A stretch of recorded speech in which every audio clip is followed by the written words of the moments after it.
Buonasera da Telefriuli, bentrovati a questa edizione del nostro telegiornale. La cartina di tornasole nella gestione del virus è la saturazione negli ospedali. La grande vittoria del vaccino è stata proprio aver liberato i nosocomi. Oggi non abbiamo più posti letto per il Covid, ma per persone ricoverate per altre patologie con il Covid.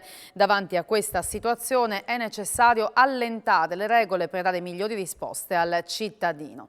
È la sintesi del messaggio del governatore della regione Massimiliano Fedriga alla presentazione del libro di Matteo Bassetti Il mondo è dei microbi. Grazie ai nuovi medicinali e ai vaccini, ha aggiunto Fedriga, oggi è possibile convivere con il Covid. Il governatore ha ricordato i pesanti condizionamenti sociali e economici causati dal virus e ha detto che è necessario oggi adeguarsi alle sue evoluzioni con un approccio delle istituzioni che deve dunque essere rivisto. Vediamo i dati della pandemia per quanto riguarda la giornata di oggi, con 297 nuovi casi, 2.482 i test eseguiti, sono 2 ricoveri in terapia intensiva, 131 le persone ricoverate in altri reparti, si sono registrati 2 decessi con Covid, uno a Pordenone e uno a Udine. Fiamme nei pressi del passaggio sul Noncello a Pordenone. Ieri si sospetta la mano di un piromane. Saranno le indagini scattate dopo la segnalazione del rogo a stabilire se l'incendio che è divampato ieri a Torre, nella zona del passaggio vicino al Noncello, sia di natura dolosa o meno, ma ci sarebbero forti sospetti in questa direzione. Le fiamme si sono sviluppate in 2 punti distanti, alcuni metri l'uno dall'altro, sul retro della chiesa. Una staccionata è stata avvolta dal fuoco ed è andata in parte distrutta. A spegnere le fiamme la squadra antincendio boschivo dei Vigili del Fuoco di Pordenone. I pompieri in breve tempo hanno spento le fiamme e messo in sicurezza la zona. Indaga la polizia locale. Un uomo è stato colpito da un sasso mentre si apprestava a scalare una parete sul Peralba. Intervento del soccorso alpino che oggi ha soccorso anche 2 donne, una per un malore e un'altra per una distorsione. Un 34enne di Gorizia è stato colpito da un sasso caduto dalla parete mentre si apprestava a scalarla assieme a 2 compagni di cordata. È successo poco dopo le 13:30 alla base del Torione Ravascletto, alle pendici meridionali del Monte Peralba, sopra il ghiaione d'accesso che si trova alle spalle del rifugio Sorgenti del Piave. Accortosi del sasso che cadeva, ha provato a rannicchiarsi e spostarsi, ma è stato colpito in pieno ad un arto inferiore, procurandosi la doppia frattura del malleolo. Lo scalatore era alla base della parete e attendeva il proprio turno assieme ad un compagno, mentre il primo di cordata era già in scalata. Sul posto si sono portati i soccorritori della stazione di Sappada del soccorso alpino che sono arrivati contestualmente all'elisoccorso regionale. È stato l'elisoccorso poi a risolvere l'intervento, verricellando sul posto l'equipe tecnico-medica e portando il ferito all'ospedale di Tolmezzo. Tra le 14:30 circa e le 16 intervento della stazione di Cave del Predil del soccorso alpino assieme alla Guardia di Finanza nell'area di Forca di Steis a quota 2200 metri sopra l'altopiano degli Off di Montasio. Qui una donna di Udine di 60 anni si è procurata una forte distorsione ad una caviglia con la conseguenza di non riuscire più ad appoggiare il piede né a proseguire la discesa. I soccorritori sono stati portati in quota grazie all'elicottero della Protezione Civile. La donna è stata raggiunta così in breve tempo, le è stato applicato un tutore per bloccare l'arto ed è stata portata a valle per essere consegnata all'ambulanza. L'elisoccorso regionale è invece intervenuto per recuperare una 47enne di Poggi Bonsi che durante una camminata al Monte Borgat con partenza da Casso si è sentita male nei pressi della forcella del Monte Salta a quota 2000 metri circa. La donna era assieme ad una comitiva di conterranei. Considerati i sintomi della signora e la lontananza da Casso, con un orario prossimo al tardo pomeriggio, si è inviato sul posto l'elisoccorso regionale che ha prelevato l'escursionista con il verricello. È stata allertata a supporto delle operazioni la stazione Valcellina del soccorso alpino che si è portata al campo base di Casso, così come l'ambulanza a cui la donna è stata consegnata per una più accurata visita. Irrigazione per migliorare la qualità della viticoltura. Se ne è parlato questa mattina a Manzano, dove è stato presentato anche il progetto per la realizzazione di un invaso alimentato da un pozzo, inizio dei lavori entro la fine del 2023. L'irrigazione per migliorare la qualità della viticoltura, grazie anche alla realizzazione di un progetto di un invaso alimentato da un pozzo a Manzano, è quanto è emerso al convegno questa mattina all'antico Foledor Boschetti. La Regione ha stanziato 18 milioni di euro che verranno suddivisi sul territorio friulano stesso e garantiranno la possibilità di realizzare degli invasi d'acqua.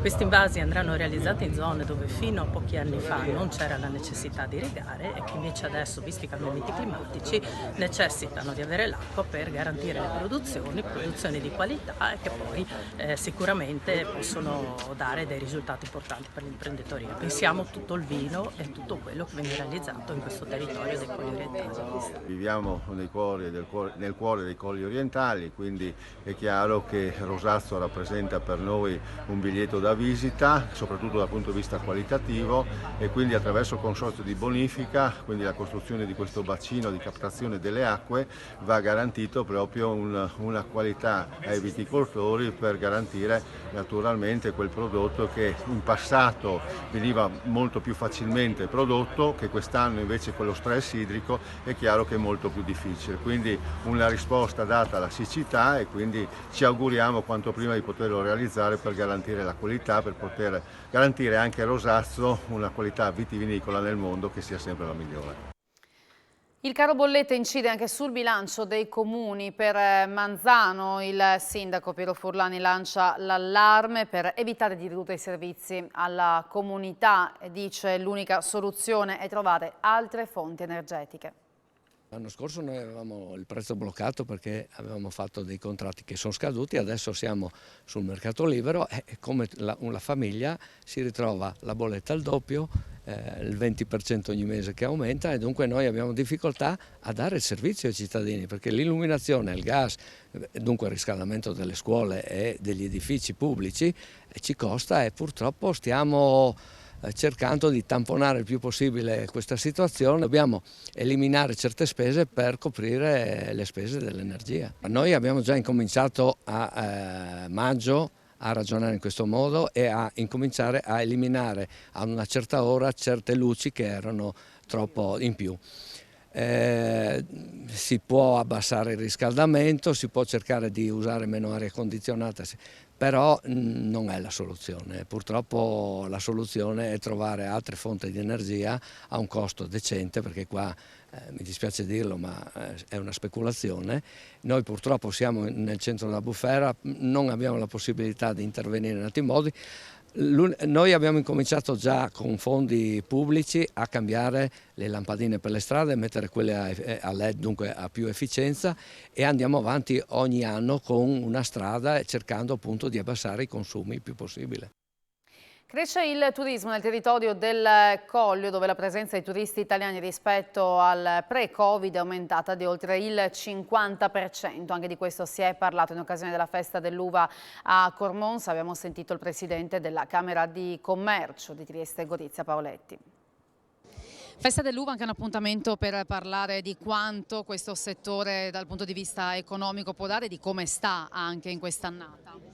Ma direi che questo settore, lo sappiamo tutti, è un settore di eccellenza del territorio. Oggi qui siamo nella capitale del Collio, Cormons, per cui chi meglio, oggi sentiremo i vari commenti, proprio il tema è Festa dell'uva, sì, ma si parlerà di turismo, anche ecosostenibile, ecocompatibile. Direi che i nostri viticoltori sono all'avanguardia su questo tema, già da anni hanno produzioni biologiche, stanno attenti a tutti i prodotti che danno alle vigne, sono coltivate bene, insomma siamo conosciuti. C'è da fare tanto, c'è da fare di più, c'è il Consorzio Collio che adesso ha avuto il nuovo presidente, speriamo che dia un impulso importante, c'è la Camera di Commercio che io rappresento, che nel suo ha preso la presidenza di Villa Russiz, e per cui anche lì una fondazione benefica, un bene pubblico che dovremmo farlo diventare un po' il faro del territorio, ma poi la mia idea, che ho già con Felcaro, come sindaco, espresso tempo fa, Cormons deve diventare la Montalcino dei vini bianchi.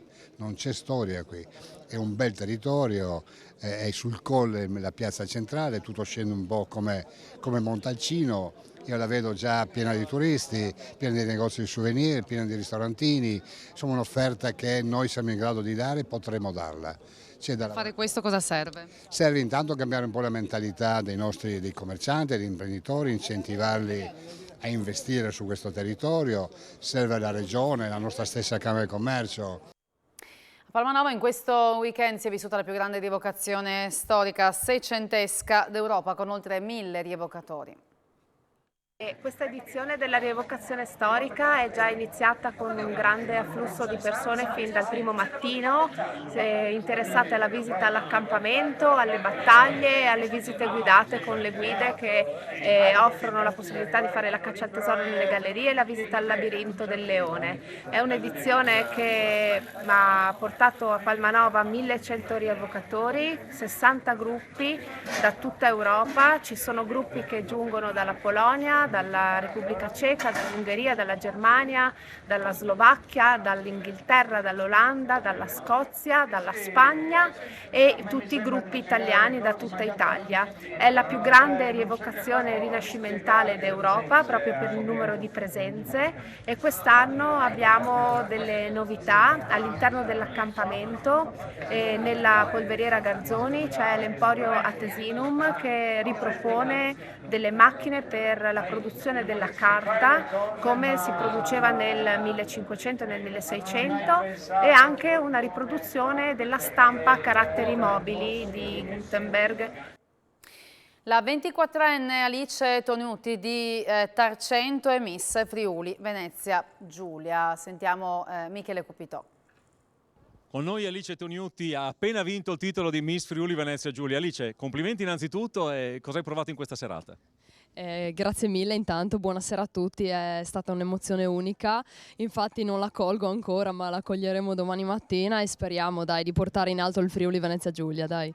Il tuo percorso, hai vinto la prima selezione alla Tisana, poi Miss Givova Sport Friuli Venezia Giulia qui al Parco Termale e questa sera Miss Friuli Venezia Giulia, una tripletta fantastica. Sì, devo dire bene, è partito l'anno bene con Miss La Tisana perché comunque è stata la prima selezione d'Italia e Miss Sport è stata bella soddisfazione, adesso siamo Miss Friuli Venezia Giulia 22, dai. Bene, sono contentissima, grazie a tutti davvero. Cosa hai provato quando hai sentito il tuo nome? È bello, il cuore batteva a 1000, infatti è dura ancora cogliere questa emozione. Sì, ma sono contenta, veramente contenta. Ed ora si preparano le prefinali per te. Come ti preparerai? Ma sicuramente con l'attività sportiva ci manteniamo in palestra e con il nuoto e poi niente, mentalmente mente positiva e via, avanti. Carico. Perché hai deciso di partecipare a Miss Italia? Perché è sempre stato il mio sogno nel cassetto fin da piccola e diciamo che è anche una bella occasione per mettersi in gioco e far valere quanto valgo.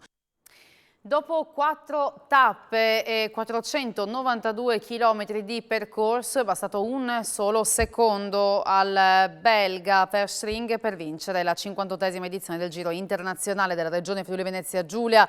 Per Under 23 d'Elite ha provato l'attacco nella tappa Trieste-Udine a sorpresa al friulano Niccolò Burati del Cycling Team Friuli, un'azione che gli ha consegnato sì la vittoria della quarta e ultima tappa, ma per un solo secondo non è bastata per il sorpasso nella classifica generale. Ha Burati comunque la consapevolezza di essere uno dei migliori talenti a livello internazionale anche per le corse a tappe in questa edizione memorabile organizzata ancora dalla Libertas Ceresetto.